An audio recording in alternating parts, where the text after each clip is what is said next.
Meski orang ini ahli ibadah, ahli zikir, bahkan ahli puasa, dan juga ahli tahajud, akan tetapi kalau melakukan perbuatan ini, ibadahnya tidak akan diterima oleh Allah Subhanahu wa Ta'ala.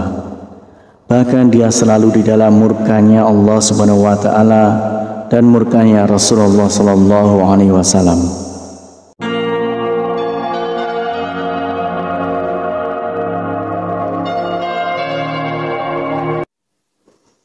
Bismillahirrahmanirrahim. Assalamualaikum warahmatullahi wabarakatuh.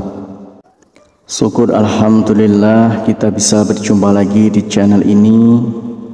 Salawat dan salam semoga selalu tercurahkan kepada junjungan kita Nabi besar Muhammad sallallahu alaihi wasallam. Allahumma salli ala sayyidina Muhammad wa ala ali sayyidina Muhammad. Saudaraku seiman yang dirahmati Allah, banyak maksiat yang dilakukan oleh manusia, namun tidak disadari perbuatan itu dapat meruntuhkan semua ibadah dan dapat tertolak semua ibadahnya kepada Allah Subhanahu wa Ta'ala.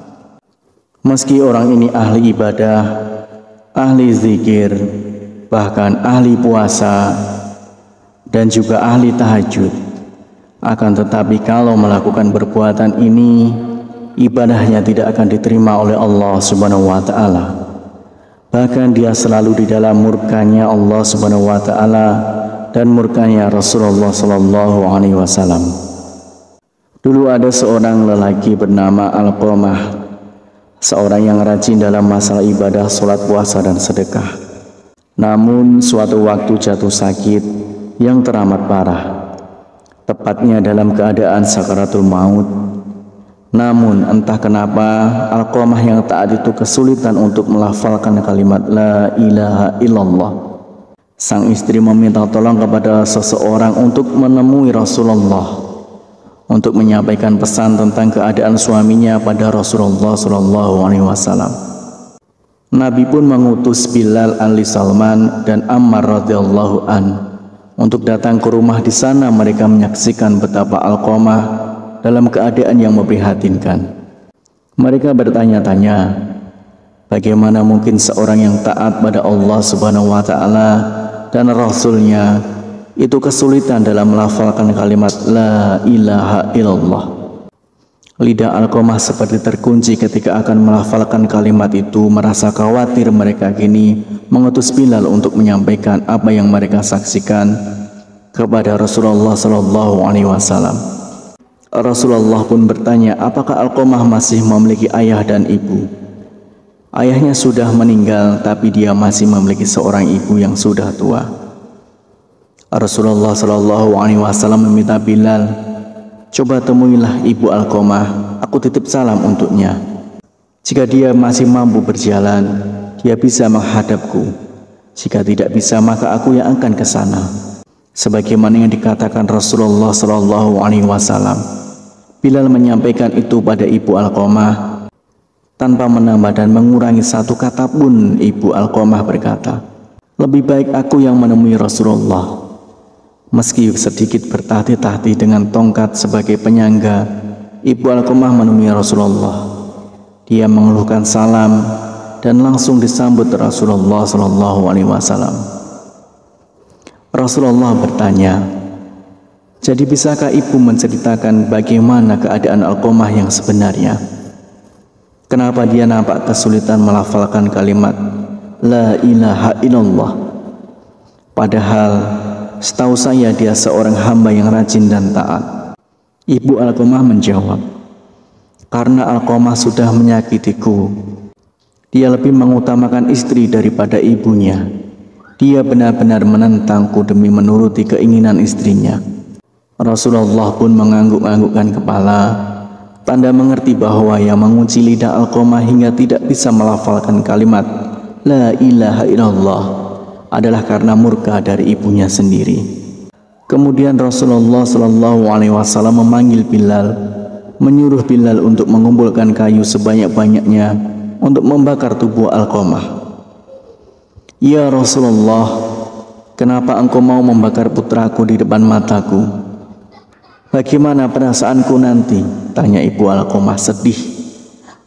Ya, bagaimanapun seorang ibu, mana bisa melihat putranya dibakar di depan mataku sendiri.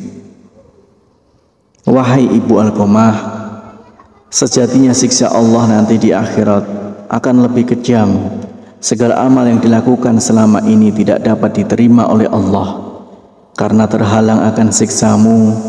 Kebajikan yang dilakukan jadi tidak berguna dan tidak bisa membantu selamat dari api neraka.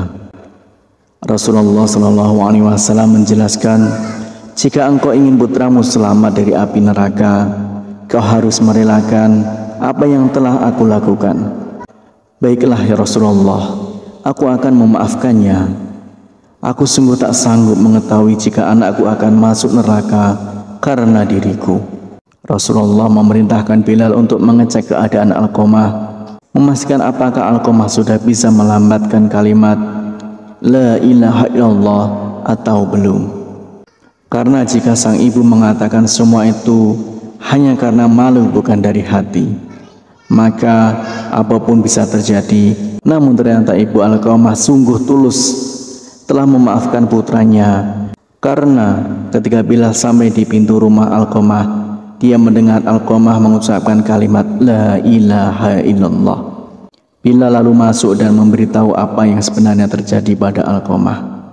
Itu tentang lidah Alqamah yang terkunci tidak bisa mengucapkan kalimat syahadat karena mendapat murka dari ibunya, bahwa segala amal yang dilakukan Alqamah tak dapat menolong karena murkanya seorang ibu. Hari itu setelah ibunya memaafkan Alqamah, dia pun kembali ke rahmatullah, lalu dimandikan, dikafani dan disalatkan oleh Rasulullah SAW.